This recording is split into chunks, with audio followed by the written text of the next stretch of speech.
Hey everybody, welcome to Dad's Den of Pop Culture. And we're doing another year one video today. We've done a lot of Golden Age, a couple Silver Age. We're going back to the Silver Age today. I like to rotate through the publishers a little bit. Today we're going to take a look at the amazing Spider-Man, his first year in publication. Now we're actually not going to start with Amazing Fantasy number 15. Obviously, that's the first time he showed up. And apparently they did it because it was the last issue of the magazine being published. So Stan Lee figured, what do we have to lose? But Spidey was a hit. Now, the reason I'm not using this is because we don't see Spider-Man again in print for 6 months, which really cuts down on how much of his, early career we could take a look at. So we're actually going to start this video, Spider-Man Year One, with Amazing Spider-Man number 1 from December of 1962. I think that was the street date. I think the publishing date was, or the date on the, in the magazine was March 1963. We'll go by the street dates on these. So December 1962, obviously by Stan Lee and Steve Ditko, featuring the story Spider-Man and Spider-Man versus the Chameleon. We'll start, of course, with Spider-Man because it's the first one. So from the splash page, we see some important elements of the character. Freak, public menace, Jonah Jameson right there at the head of the mob, right from the get-go. Spidey's an outsider. A bit different from characters like Batman, who, is kind of an outsider, although he ends up with a really tremendous family of characters. Superman, Flash, they're generally, at this time, accepted as heroes by the public, but not so with Spider-Man. Think about how this plays into the feelings of teenagers who are going to be a big component of Marvel's success during the Silver Age. There's a similar theme in The Incredible Hulk, in the X-Men, and we also see here the unique style of Steve Ditko. I mean, look at that pose. I don't know if anybody else is going to ever do that. Well, the first panel catches us up on the story from Amazing Fantasy 15. Uncle Ben is dead. Peter wishes he never saw that costume. The bills are piling up. And we get a quick retelling of the origin in a single panel. Peter's struggles with being Spider-Man are there from the very beginning, and another emotional touchstone for the young audience that Marvel was courting. The bills are the most pressing issue. Peter tells Aunt May he'll quit school and get a job, but she won't let him. So he's got to resurrect his Spider-Man act in order to make some money. The kids at high school are excited when they hear about the show that's coming, and Peter gets mocked for not going. He's a Poindexter. He'd rather study. So there's that isolation of Peter due to his superpowers and failure to stop the crook who had killed Ben. And of course, it all blows up in Peter's face. The check that is given to him has to be made out to Spider-Man, and he has no ID as Spider-Man to use in cashing the check. And then, of course, it all gets worse. Further shows are canceled because of the poisonous editorials of Jonah Jameson. Spidey is a menace. He should be outlawed. People should be looking up to a real hero like his son, John Jameson, astronaut and future werewolf. Speaking of John Jameson, he is about to be launched into space to make a manned orbit of the Earth. Now, apparently New York has launch facilities in the Marvel Universe. The launch goes off without a hitch, but then things go wrong with a component that causes the capsule to begin descending into the atmosphere. The space technicians try to save the falling capsule with steel netting, but fail. Who will save John Jameson? Well, Spidey, of course, he lets JJJ know there's another way, but none of them believe him. So Spider-Man rushes to an Air Force base and steals a jet. Fortunately, Peter took driver's ed in school, so he's able to do that. He uses it to get to the out-of-control capsule and leap aboard, and then replace the component. Spider-Man manages to save the day, and in return, Jonah Jameson continues to call for his arrest. Now, just as with the first Superman story, we have the theme of Spider-Man's costumed career introduced very efficiently.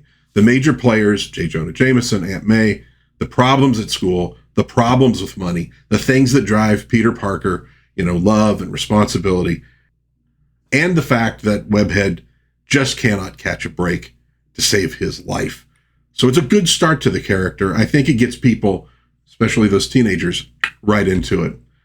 But we get two Spidey stories in this one, and his first official super villain, the Chameleon.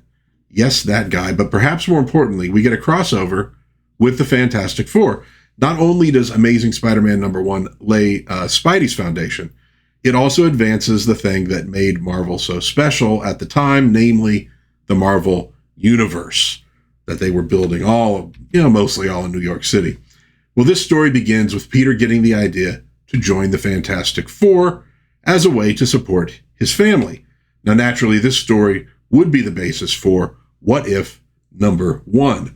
Of course, things do not go smoothly. Spidey is public enemy #1, and he did break into the Fantastic Four's headquarters, so you get each character taking a turn at catching him. Maybe most importantly, fellow teenager Johnny Storm. Spidey and the Human Torch are going to be pals in the comics for many years, although sometimes rivals as well. Also cool that we got to see the Fantastic Four drawn by Ditko in these pages. Well, when Spidey reveals he was showing them what he could do so that they'd want him to join, and he figures he's worth their top salary, they have to break it to him that the Fantastic Four is non-profit. This is another sign of the difference in the Marvel Universe from DC Comics. A higher sense of reality, though not, too much reality so that it's not fun. Well, Spidey knows when he's not wanted, so off he goes. Though you can see that Sue wanted him to come back. She's got that mothering instinct right off the bat. Well, we then shift to the Chameleon, a master of disguise, and in another common theme for Marvel mags of the day, he's stealing military secrets to sell to the commies.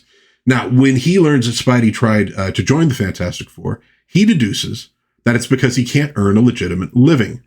This dude is really sharp, because he's wanted now by the police. So, Chameleon gets the idea to impersonate Spidey at his next robbery to keep the heat off of himself. This is exactly what he does. He lures Spidey to the site of the robbery and impersonates him. Spidey is almost arrested, but figures he still has a chance to catch the real crook by using his spider senses to tune in on the location of his escape ship. Great panel by Ditko here, and that's not necessarily how the spider sense is going to work moving forward, but that's how it worked in this one. Well, in the process of going after the Chameleon, we get another important story beat in Spider-Man, running out of web fluid. Also, a couple more great panels here from Ditko. The dude could really draw. Well, Spider-Man wins out in the end, of course, but he still has to escape the law.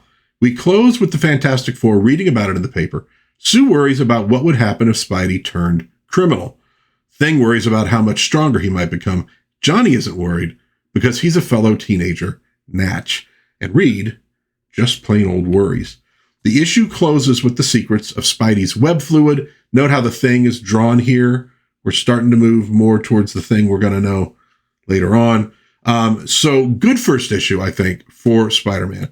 Establishing so much of what will make him one of the greatest comic book characters ever, and really sealing the deal, I think, with the teenage, angst angle. Something that's going to really get those kids interested in buying these books. Marvel shifted to a slightly, I think, older audience than DC. Just slightly. And they weren't necessarily bringing in, 30-year-olds, but maybe a little bit more, instead of the 10-year-olds, 11, going now into the more the 12, 13, 14-year-old, those formative years when you're worried about everything and nobody understands you. Well, Amazing Spider-Man #2 from February of 1963, again, Stan Lee, Steve Ditko. We get another couple stories in this one. With issue 2, we're getting another element that has made Spidey a favorite over the years, his Rogues Gallery. The Chameleon popped up, obviously, in issue 1, and now we're getting the Vulture. The Vulture has been swooping down on people and stealing their valuables. And Jonah Jameson, publisher of Now magazine, is on the story, but he's not stopping his crusade against Spider-Man. What Jonah really wants is a photo of the Vulture. Everybody's buzzing about this at the high school. A photo of the Vulture is worth big bucks. And of course, that gives Peter Parker an idea. And while Peter figures out how to attach his camera to his costume, the Vulture is planning a raid on the Park Avenue Jewelry Exchange, which is moving its gems to their new offices across town. Ditko looks like he's getting a good handle on the character now, and I love the personality that he injects into the Vulture. Well, the first part of the Vulture's plan is to throw a note wrapped around a rock through J. Jonah's window, boasting he will steal the diamond shipment from under their noses. Spidey is nearby, and he snaps a few photos, but the Vulture spots him and attacks him, knocks him out. He then drops him in a water tank. Well, Spidey escapes, and thankfully, his photos come out all right. And now, Peter's scientific know-how comes into play, and this is an important aspect of early Spider-Man. He designs his belt to hold additional capsules of web fluid. Remember how he ran out last issue? And he's going to design something that might help him stop the Vulture. But first, we get the first meeting, really, between Peter Parker and J. Jonah Jameson, and the beginning of Peter's career in photography and his career in being abused by JJJ. When it comes time for the jewels to be moved, a crowd forms and Peter makes himself scarce so he can change into Spidey if necessary. And it is necessary. Vulture does attack, but this time he attacks from below. He attacks from the sewers. Well, Spidey gets involved, of course, and Ditko does some beautiful panels in this section of the book. Very dynamic, very fast-moving. You can see why this stuff was making such a splash at the time. Well, Spider-Man then uses his gadget to disable the Vulture's ability to fly. Spidey catches himself with his webbing, while Vulture spirals down to the ground, unharmed using his wings. Spidey manages to beat the Vulture, who goes to jail. Peter sells more photos to J. Jonah. We get a new recurring villain, and we see Peter's scientific prowess in action. It's something we associate a lot with Batman, but we really should associate it with Peter Parker and with Spider-Man as well. Well, this is another two-part or a two-story issue. The second story involves the Tinkerer. Every superhero needs a super science foe, and this is the first one for Spider-Man. The story begins with Peter in science class, kind of getting razzed by Flash Thompson and the others, but getting an offer to work with scientist Professor Cobwell. Peter's job is to pick up a radio from the Tinkerer repair shop, a kooky little place run by a kooky little man, kooky enough for Peter's spider sense to tingle. And with good reason. The Tinkerer is working with an alien. He and the Tinkerer have been inserting devices in people's radios for a sinister plan. Back in Professor Cobwell's lab, Peter detects weird electronic signals from the radio and opens it up to find the device. He decides he better check out the Tinkerer's shop. Well, once there, he discovers the aliens, and they discover him. We get a fight scene involving Spider-Man's unique powers. Spidey ends up stunned and put under glass. He has to be clever to escape, shooting webs through the small air holes, which is super important for a good superhero story. The powers are great, but it's also about ingenuity and how you use those powers. Well, once he escapes, he goes back into battle. A fire breaks out, and the scheme is disrupted, but the Tinkerer gets away. Well, most of him anyways. Amazing Spider-Man number 3 from April of 1963, Stan Lee, Steve Ditko, Spider-Man versus Dr. Octopus. With issue 3, we get a major Spider-Man villain. I like what they're doing here with the villains, very similar to what made Silver Age Flash a big hit. Oh, and we're also getting another guest appearance in this one by the Human Torch. Great opening here when Spidey frightens some crooks with a light display. The beam comes from his belt. In a page, Spider-Man manages to beat up the crooks and leaves them in a web, a nice introduction to the new spider gadgets that he's going to be employing. The meat of the story comes next, as we see the origin of Dr. Octopus. Initially a researcher at the U.S. Atomic Research Center, Dr. Octopus is his nickname there. He's working with radioactive substances that get away from him and cause an explosion that he barely survives. He's taken to the hospital and bandaged up, but the radiation has made him somewhat paranoid. He reacts in a bitter way, they put it. Stunning graphic work by Ditko here. That is just beautiful. Well, he learns that his mechanical arms now obey his mental commands, and he takes charge without a massacre in this one, unlike in the movies. Well, Spidey gets involved when J. Jonah orders Peter Parker to get photos of the injured Dr. Octavius. To this end, Spider-Man sneaks into the hospital where Octavius is being kept. He climbs the wall and spots the shocking sight of Doc Ock and his mechanical arms. When Doc Ock attacks the staff at the hospital, Spider-Man intervenes, and we get a fight scene. It does not go well for Spider-Man. He is unceremoniously tossed out the window. Now, this is a character moment for Peter. What do I do now? I've never been beaten before, but this time, my superpowers were not enough. Is this the end of Spider-Man? Great stuff, and again, it's going to really resonate with a lot of the kids reading the book. Well, Doc Ock isn't through, though. He seizes control of the Atomic Research Lab. Now he believes he is undefeatable. Well, while this is going on, Peter is down in the dumps. He has a problem and nobody he can talk to.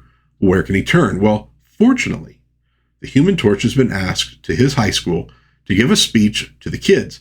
Now, one line in particular registers with Peter. Even the Fantastic Four have had defeats, but we always come back. Our motto is never say die. Nice character work again, and a good use of the Marvel Universe to make it happen. So Spider-Man goes back into battle with Dr. Octopus. He has to survive numerous traps in the laboratory, but eventually makes his way to a chemistry lab and mixes up something special. Again, we're seeing Spider-Man use his skills rather than just the simple powers to defeat his foe. Good lesson for the kids. Back in combat, he uses the chemicals to fuse a couple arms together, but it's not enough. In the end, he realizes the best defense is a good offense. He uses his webbing to blind Doc Ock for a moment, finally gets in close enough to make a quick punch, and the military police find Doc Ock webbed up, and Spider-Man on his way, not home, but rather to thank the Human Torch for his help, and this completely confuses Johnny. It's a good story. Gets solid character work, excellent visuals by Ditko. It's no surprise that Spidey is becoming one of America's favorite characters. Amazing Spider-Man number 4 from June of 1963. Stan Lee, Steve Ditko. Nothing can stop the Sandman. So we get another major addition to Spidey's Rogue Gallery at this point. Sandman is a good example of a supervillain designed to challenge the superhero's powers. Specifically, Spidey's strong, but his punches and kicks have no effect on Sandman's body. Spidey has webbing, but the webbing probably can't hold onto sand. This forces the hero, again, to be creative, either in how he uses his powers or in stopping the foe without having to use his powers. Well, we get right into things with a billboard promoting J. Jonah Jameson's anti-Spidey series, and then Spider-Man pouncing on some burglars before they break into a store. They start screaming about assault and battery. This tactic would not have been as effective against the Punisher.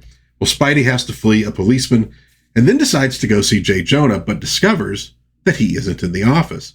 It is then that he spots a mysterious figure climbing to the roof of a neighboring building. Spidey investigates to find the Sandman. Interesting. I heard of you, but I thought the reports were just a gag. Like that line. We then do the showing off of powers and how they counter Spidey's own special abilities, like I mentioned before. In the struggle, Spidey tears his mask and he panics about being recognized. It's a good summary of what he fears will happen in this panel here. He gets fired, thrown out of New York City. Aunt May has to survive by selling shoelaces. Maybe it's a little bit over the top, but this, again, is a teenager we're talking about. They do this kind of thing. It was writing, I think, like this that elevated Spider-Man as a character, making him relatable to the audience. Well, naturally, he retreats, so round one goes to Sandy. He proceeds to rob a bank while Spider-Man sews up his mask. He catches a report on the radio that fills us in on the origin of the Sandman. So apparently this is known to the public. And one might imagine there was a Sandman before there was a Spider-Man, technically, in the Marvel Universe. I mean, timeline-wise. Well, basically, Sandy was a crook named Flint Marko who got caught in an atomic explosion. Happens all the time. And he gained his powers. So another child of the atom, like the Hulk. There are some nice touches between Spidey's first fight with Sandman and his next. Nice because they lay out the everyday challenges Peter Parker has to face in addition to fighting supervillains. Aunt May babying him because she thinks he's sick. J. Jonah harassing him and finding a surprise that Spidey left him when he visited his office the night before. We get to see more of Betty Brant, a potential love interest of Peter, and Peter losing out on a date. She felt sorry for him because he had to go off and be Spider-Man. And you get all of this in a couple pages. You need these extras to make a series pop, but you have to remember that it's the action and adventure that people mostly come to see. So you need that character stuff, but you can't, have it take up half the book. Got to be concise, got to get it in there. Well, fate brings Spidey and Sandy back together again as Sandman, fleeing the police, decides to hide in Peter's high school. He roughs up the principal a bit before Spider-Man makes a fantastic entrance. Spidey starts using his head, hitting him in ways he doesn't expect, and luring him into the gym away from the kids and in a place where Spidey has more room to maneuver. I think you get more panels devoted to this fight than you do to the Peter Parker stuff, the character stuff I just talked about, and that really as it should be in a comic book like this. Well, it goes back and forth, and for a moment, Spidey stops him with a vacuum cleaner in the school basement. This gives him time to set up his camera to get a few faked shots of the fight using real sand. I mean, the kid has to live, give him a break. J. Jonah is there, and while he loves getting those action shots, he's angry that the police didn't arrest Spider-Man.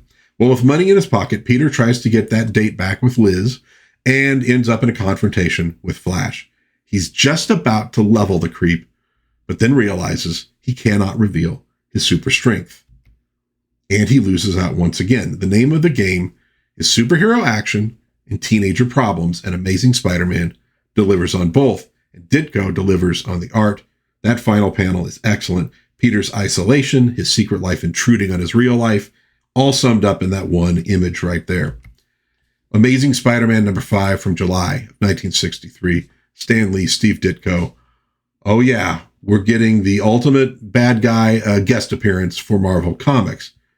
You had not made it as a hero in the Marvel Universe until you went toe-to-toe with Dr. Doom. Every superhero or team had his problems, but Dr. Doom was every hero's problem.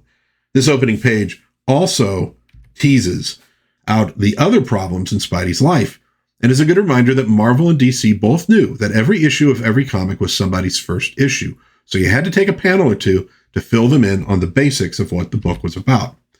Well, the story begins in a bowling alley, and a bunch of teens watching a TV broadcast in which J. Jonah trashes Spider-Man. The kids are on Spidey's side, so Peter, to keep people off the trail, tries to remain neutral. He gets called a panty waist in the process. We then get this great panel with the split Petey Spider-Man face, sort of a trademark in Spider-Man comics. We've seen it once before when he had the spider sense going. Well, Dr. Doom has been watching the broadcast as well, and he thinks Spider-Man may be just what he's looking for. We then get caught up on Doom and his clashes with the Fantastic Four, including how he survived his last seeming death. It was a jet-powered flying belt. You don't want to leave home without one.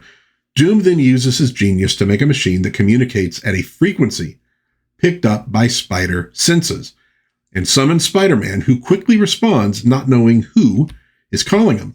Well, once there, he gets the pitch. Join me and we can rule the earth. And no, Dr. Doom is not Spider-Man's father. I don't think so. But he was the inspiration for Darth Vader. Spider-Man refuses, of course, and obviously, like most narcissists, Doom can't really handle hearing the word no. So they fight, and Spider-Man barely escapes.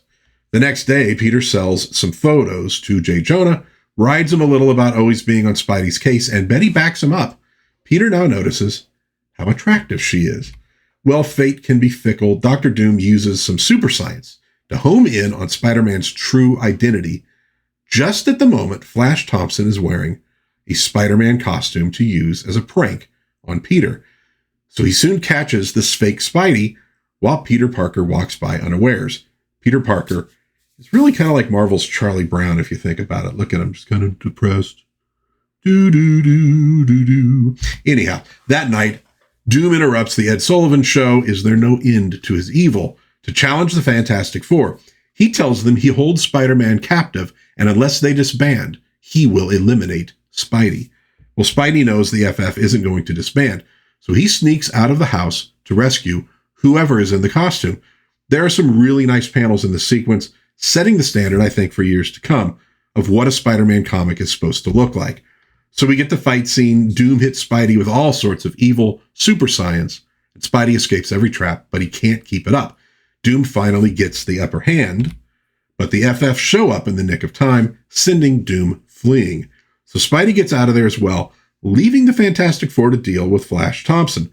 Now, this story provides some comeuppance for Flash, but it's also a solid bit of world building for the Marvel Universe, tying the books together even tighter and showing how formidable Doctor Doom can really be.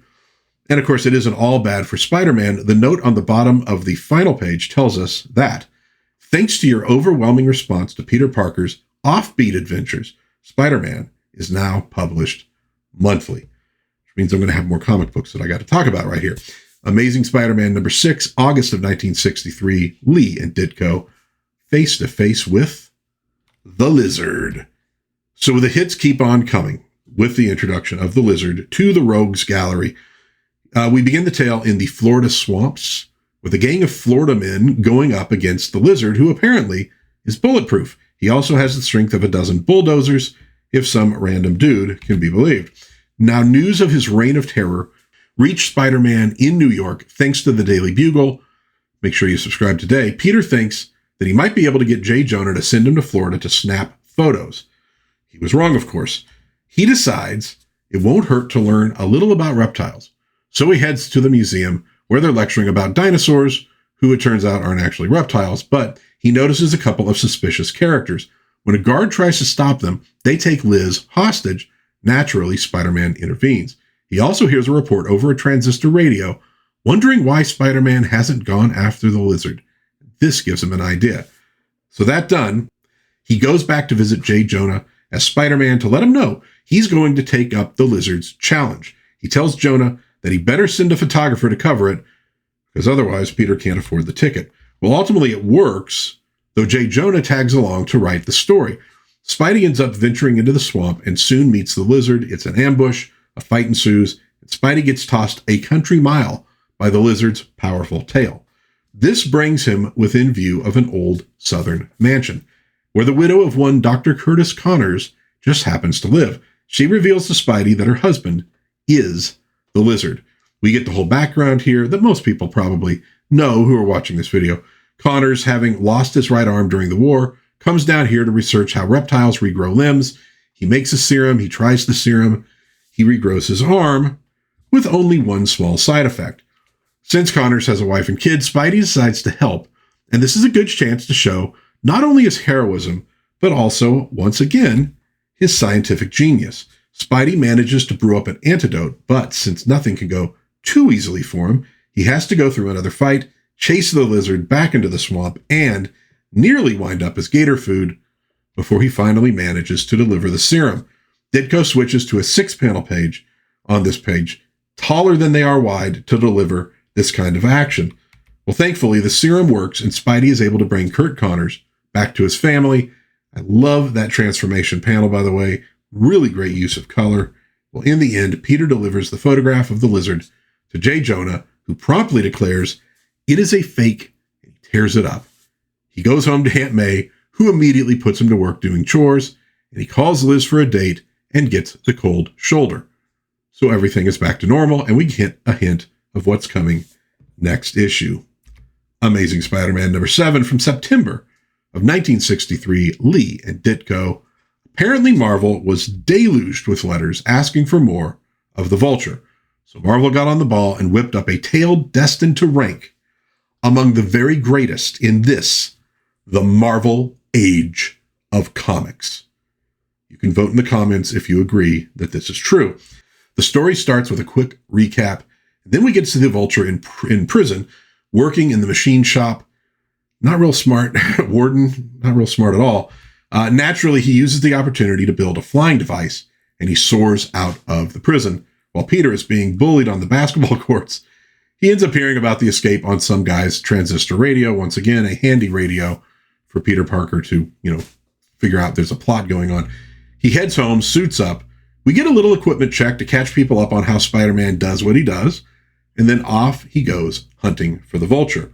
Well, Spidey muses that he's beaten the Vulture before with his anti-magnetic inverter, so he can do it again, which probably means that he can't. Hours later, Vulture is winging his way across New York, plays with a pursuing police helicopter, and ultimately robs a jewelry store. As he flees, he is observed by our friendly neighborhood Spider-Man. And true enough, Vulture gives an evil grinchy grin because he knows Spider-Man's magnetic doohickey will not work against his new equipment. When he gets close to Spidey, he goes into a spin, pretending the device worked, and thus suckering Spider-Man in for a wallop. Now again, great use of those long panels by Ditko. The key to comic book art is that it is sequential storytelling, not just drawing pretty pictures. Panel size, shape, and placement is very important, and Ditko knew what he was doing. Well, as a result, Spider-Man takes a hard fall, and it looks like he may have broken his arm. This, of course, is a complication all on its own, but especially so when you consider that he lives with Aunt May.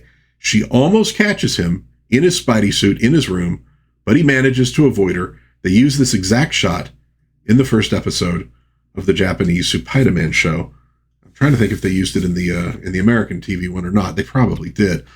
Well, it turns out that Spidey only has a sprain, thank goodness. He gets scolded by Aunt May and made fun of by Flash in school. Typical day in the life of Peter Parker. Vulture, meanwhile, plots to steal J. Jonah's payroll. He doesn't think he'll have to worry about Spider-Man anymore, while Peter is getting paid a measly $10 for his Vulture photo. The Vulture bursts in to J. Jonah's office. While Jameson squeals like a stuck pig, Peter slips away and gets into uniform. Soon, he and the Vulture are engaged in a battle in the Daily Bugle. But eventually, they wind up outside, where Spider-Man pins the Vulture's wings with his webbing. Low tech, but a good solution to the problem that he faces. They start plummeting to Earth, and Spidey whips up his first web parachute to save them both. Well, of course, J. Jonah wants to hold Spider-Man responsible for the damages. Love his response. Say, what are you, a professional nut? The threats continue. J. Jonah says he's going to keep up the pressure until he gets what he deserves. Spider-Man finally gives him just that, and I know that did show up in one of the Raimi Spider-Man movies. Spider-Man really nails down the young, hip energy that would vault Marvel to the top. Far more, I think, than their, other superhero mags that they were putting out at this time. We close with the fantastic moment between Peter and Betty. Peter Parker is this great combination of Superman and Archie Andrews. And that Archie Andrews aspect probably helped draw in lots of readers who weren't necessarily superhero fans. Amazing Spider-Man, number 8, October of 1963, Lee and Ditko. We get 2 stories in this one.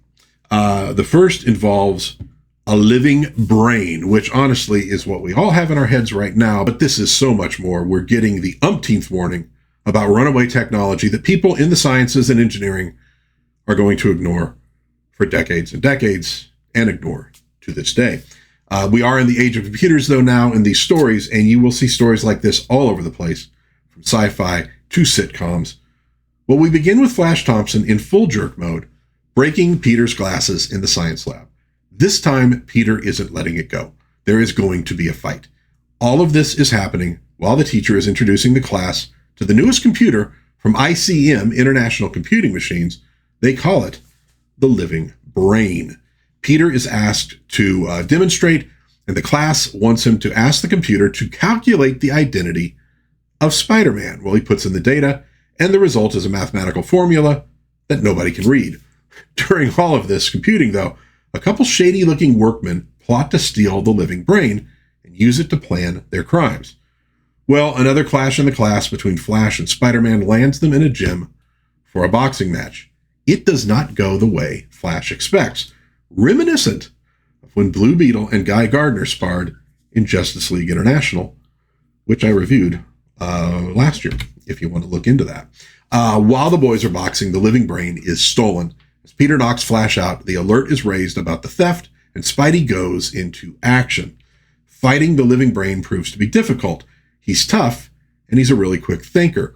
This is another chance to show that Peter is smart and not just powerful. Well, naturally, after a long battle with much back and forth, Peter realizes he has to get to the control panel, and then the only thing left to do after that is to capture the guys who started all of it. Spidey quickly does this. The second story pits Spidey against the Human Torch. Peter and Johnny are the 2 resident teen heroes at Marvel, so they'd cross them over once in a while in the early days. Well, not just in the early days. In this story, Spidey witnesses the Torch showing off for people and showing off his sports car. Naturally, Spidey is jealous, so he crashes this party and tweaks Johnny just a bit. This all descends into a battle of one-upsmanship on the beach. Beach movies were big, so why not? Which gets a little bit out of hand. The rest of the Fantastic Four show up, and Spidey gets embarrassed by their laughter, so he picks a fight with them as well, In the end, Sue smooths things over, as you would expect, and Spidey leaves her a web heart as he storms off in a huff. This is a really great story because it highlights the fact that Spidey, for all his smarts and his power, is a kid. He's immature. He does stupid things from time to time, just like all the readers at home. And I don't just mean the teenagers, I mean all of us. Amazing Spider-Man number 9, November of 1963, Stan Lee, Steve Ditko. For our last issue of the Amazing Spider-Man's first year in print, we get Electro. I think the first episode of Spider-Man and His Amazing Friends that I ever saw was an Electro episode. I remember being confused in it because Spider-Man could talk, because he never talked on the Electric Company, which is all I knew that character from. I was young, didn't know a whole lot, but I learned. The story opens with some excellent panels from Ditko as Spider-Man rushes through the city, late for some appointment. He's in such a hurry, he doesn't even stop to assist the police against some criminals. The rush is to get prescriptions for Aunt May, who is home ill in bed, perhaps very ill. One of the great tropes of Spider-Man taking place right now. Contrast that scene with the next, as a new supervillain, Electro, checks his equipment, powers up, and then robs an armored car. With that, we have our story. Peter will be dealing with both Electro and his Aunt May's poor health, which is in fact going to require an operation. Well, fortunately, the operation brings Betty Brant to May's bedside and to Peter's side. This panel is reminiscent of the romance comics that once did so well in the United States. And I always said Marvel's superhero books were sort of superhero plus romance plus monster books. And the romance and monster stuff is what they were publishing before they were doing a whole lot with the, with the superhero stuff. So it kind of makes sense that they took the stuff that made those books popular and tried to bring it into the superhero Marvel universe. Well, that night, Peter tries a patrol because pictures mean money, but he gets rained out. He winds up studying at home while his costume dries off. In the morning, we join J. Jonah Jameson, it's a tough one, at a Forest Hills bank that is soon being robbed by Electro. Electro knows Jameson's name, so Jameson decides he must know the guy under the mask. When Electro demonstrates his ability to cling to walls, well, you can guess. This leads to headlines and people declaring that if Spidey isn't really Electro, he must catch the guy. So one more burden on Peter's shoulders. That burden becomes an opportunity, though, when Peter needs $1,000 to pay for May's treatment. There is a reward out for Electro's capture. This sends Spidey all over town looking for the crook and gives Ditko a chance to establish some more, classic Spider-Man poses. Spidey eventually catches Electro in mid-robbery, and a fight ensues. Round 1 goes to Electro. With Peter's plan to earn $1,000 by catching Electro, done, he goes to plan B. He's going to get $1,000 from J. Jonah with photos that will prove Spider-Man is Electro. He's going to frame himself because he needs the money. Well, this leads to Electro's secret origin. He started out as a lineman for the county, who gains his powers when he is electrocuted in the middle of a rescue he demands $100 to do. He rigs up a system that permits him to conduct electricity in all sorts of ways, and so a supervillain is born. Electro's next job is to hit a jail, free 14 prisoners, and hire them on as his flunkies. Peter hears about this on the news, but he's busy with Aunt May, about to go in for her operation, and he decides to sit this one out. Over the decades, this has become old hat, but I think it was important in the foundation of the character and his values, and it was new at the time to see Aunt May in this position. Well, while the prisoners riot, Peter waits for the operation to end. When it does, it proves to be a success, thank goodness. Betty is on the scene, and we get a nice bit of relationship work as Betty worries over Peter rushing off to take photos of the prison riot. She thinks he's becoming a danger junkie, like someone else she once knew. Spidey now rushes off to the prison, thus proving he is not Electro, and engages the supervillain and his new flunkies in battle. There's some great panels in this extended fight. Of course, it ultimately comes down to Spidey versus Electro. Spidey has to outthink the human battery and wins by adopting rubber shoes and gloves and by hitting Electro with a fire hose. Well, we wind up the end of this last issue we're going to look at with another clash with J. Jonah and the coming together of Betty and Peter. Looks like old Tiger hit more than one jackpot in his life. Now note, the Green Goblin does not show up until issue 14, April of 1964. In between, there's the return of Doc Ock and the introduction of Mysterio. It is like a murderer's row of great supervillains that Spider-Man gets really right off the bat. So let's sum it all up. What is the secret of Spider-Man's success? Well, you got Lee's dialogue, which is always snappy and fun. You got Ditko and Lee, of course, doing the plots, but then Ditko's art, which is freaking great in this book. It's one of the things that really attracts me to the early years of Spider-Man, all the stuff he did. And he's setting so many standards that are going to be followed forever in Spider-Man books in terms of the look and the feel. From the character standpoint, you got the teenage angst, genuine problems to be faced, you know, the whole nobody understands me and, you know, I'm a failure and you take everything extremely hard. That stuff's going to resonate with the audience that they were going for, and it did, and that audience bought a lot of these books. And then you get the stuff with Betty that's done really nicely as well, as they're bringing her up. So it's not like starting the superhero off with a girlfriend like they did in a lot of old books. We're working our way towards that. You also get the higher sense of realism, foundational to the Marvel Age of Comics, you know, with Peter needing to earn money and trying to figure things out. And they love just throwing everything at Spidey all at once. And the great thing, too, is they don't resolve everything necessarily. They'll generally resolve the supervillain part. That's the action. It's what everyone wants to see. But the money problems persist. Aunt May's health persists. You know, you can't beat everything when you're a superhero. You got to deal with real life as well. So, there you go, folks. Year one of the Amazing Spider-Man. One of the great characters, maybe the most popular character there is, next to, like, you know, Batman, Superman. Well, I mean, in terms of pure popularity, Batman's probably his real rival out there. Great character, great stories. If you've never read the early issues, go out and read them. Go find them. There's a million ways you could do it, but check them out. They're really worth it. And I think you'll really see why this character caught on the way that he did. Well, let me know in the comments what you think of the Friendly Neighborhood Spider-Man, old webhead. I'd love to hear from you, even if you're J. Jonah Jameson. If you enjoyed this video, please give it a like, maybe subscribe, maybe share with a friend. That'd be very cool. But until next time, God bless everybody. Please be kind to one another. Have a little bit of fun out there. Read some Spider-Man. And I will see you again, hopefully soon, in Dad's Den of Pop Culture. Bye-bye.